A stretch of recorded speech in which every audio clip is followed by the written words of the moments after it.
Hi everyone, welcome back. In this tutorial, I'll show you how to open an existing workbook in Excel. Whether you're picking up where you left off or accessing shared workbooks, this process is quick and easy. Let's get started. First, open your Excel application. Once it's open, you'll see the home screen with several options. Next, click on Open from the menu on the left side.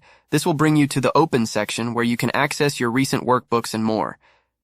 On the right side, you'll see various options. Let's highlight Recent and Shared with Me. Recent shows workbooks you've recently accessed, making it easy to pick up where you left off. Shared with Me would list documents that others have shared with you, though currently I don't have any documents shared with me. Under Recent, you can look for individual workbooks or folders that contain saved Excel files. This is a handy way to quickly find files you've been working on recently. If you know the name of the workbook you're looking for, you can use the search bar at the top.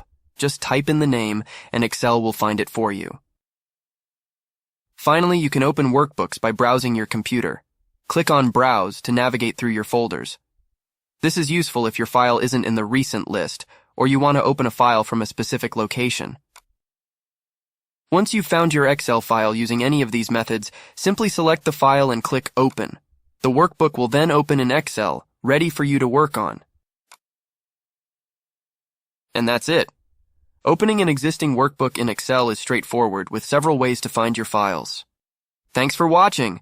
If you found this tutorial helpful, be sure to check out our other videos for more Excel tips and tricks. Don't forget to like, share, and subscribe Excel Tutor. See you next time.